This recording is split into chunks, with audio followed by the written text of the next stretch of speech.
Hello, everybody. This is Matthew Brand, author of Magnum Creed. Now, today I'm going to be talking about what's going on in Virginia and how it got there. Now, if you're not familiar, basically what happened is Virginia turned into a blue state overnight. They started passing a bunch of very far left laws that the regular population of Virginia and the counties are not having it. Specifically, the gun laws. They are really not in favor of it, and it's become a problem because there's a large amount of the population who aren't cool with it. They're not down with it, and they're the ones who are armed. So the Virginia state government has, threatened to take away the firearms whether they comply or not. And the state, local counties, whatever, they say, well, we'll be sanctuary cities. We ourselves will not prosecute you. And even though they can't do anything about the ATF or whatever, if they start cherry picking off people, the government basically said, no, if you don't comply, we might send the National Guard in, and you'll lose your job, right? If you're a sheriff or whatever, you don't comply, state, county, whatever, you don't comply, you've basically signed your resignation, you're fired. And that is crazy. That's tyrannical. So you have a huge amount of the population say no, and you're going to go do it anyway. And they're not doing anything bad with them, right? Be honest. They're not doing anything bad with them. You're just making them criminals overnight for the way they're already living their lives. That's really bad.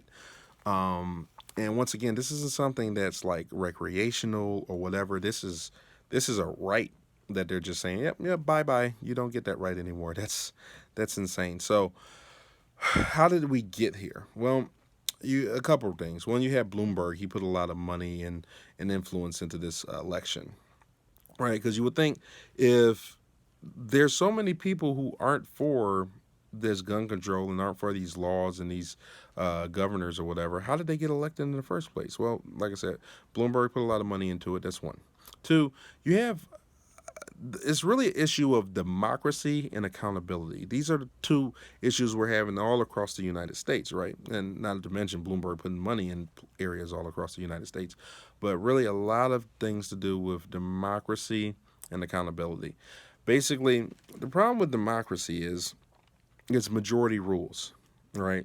So anytime, even if it's just a little bit of the majority, and it favors none of the rest of the population, then the population doesn't get a say so, right? If everybody votes like, let's only tax this group of people, right, and nobody else gets taxed, then that group of people has to take on the entire burden of the taxes. Who the hell cares? They don't get a say so. And that's kind of the issue that's going on now, right? The middle class takes on a huge burden, and people don't pay attention to that. It's not Democrats. Once again, I'm not talking about Democrats. I'm talking about democracy. Democracy just basically means the popular vote. Then you have a issue with accountability, right? Some people are ideologues, right? They vote the same way no matter what, and they voted that way until they screwed their own state up. And the people, they knew they were going to get voted in. They knew their party was going to get voted in over and over and over. So they had no accountability. So what happens is these people, their state gets so screwed up. It's too expensive to live there. The laws are crazy. They're off the rails, and they can't live there anymore. They move for whatever reason or not, another, homelessness, blah blah blah, and they move into these other states, and then they bring these problems to the other states that were doing just fine before that. Now, a lot of people are like, oh, well, there was mass shooting in Virginia, right? There was. Was it a, racist? I don't know. But you would think it's, oh, well, it was a white guy with an assault rifle, right? It was one of those things, right? No, it was a black Muslim dude with two 45 pistols or something. That I mean, 45 pistols have been around for a long time. And oh yeah, he had a silencer, I guess, which I mean that doesn't make a difference really. That just especially with a 45. Oh yeah, well you can shoot long distance a little better because a 45 out of a silencer is subsonic, which means it doesn't travels a lot slower than your regular bullet.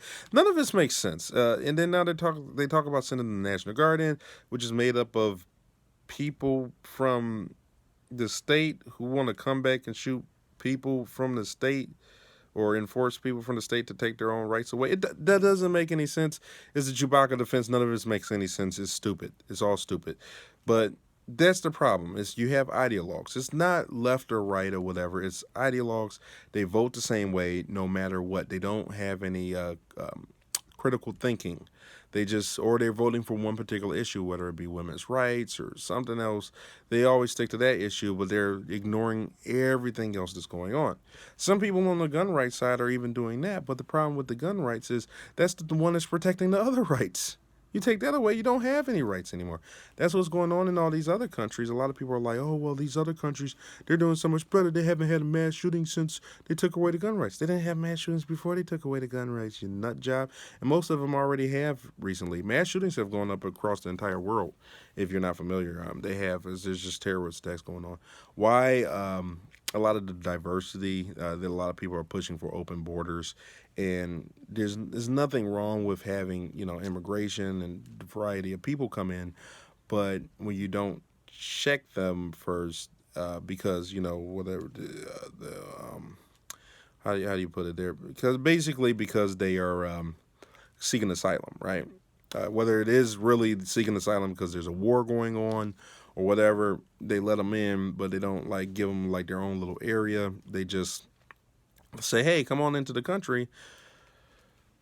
It's not even them doing it, but over time, when they you bring in people who can't integrate, a generation or two down the line, they have a lot of problems. For example, if you look over in these some of the countries that we like examine and we think they're the best countries in the world, and you notice that they're having these huge crime areas where it's way more dangerous to go in certain areas. You notice it tends to be that more diverse area. But when you look at the statistics, it shows that it's regular citizens committing the crimes. But look a little closer, and you notice it's not the regular like the citizens who've been there forever, right? Because a lot of people like to paint it like that. Oh, it's the citizens, it's the regular citizens committing the crime, not the immigrants. It's the children of the immigrants. It's the is a generation or two down the line that start committing all the crazy crimes, not the immigrants themselves. They come over and they're like, no, we're on our best behavior, Scouts honor, and then their kids that they have had there or whatever, they're the ones having the issues. They get disenfranchised because they didn't fit in. Their parents didn't integrate well, and it became a problem. So now that they can't fit in, they can't find the things that they're having trouble pursuing happiness, and they take it out on the people around them. I mean, that's everywhere. When you break up a population into and segregate them off and do all that kind of stuff, and you get labeled certain ways, you have problems. It's nobody's fault per se, but that's what's going on in the United States too.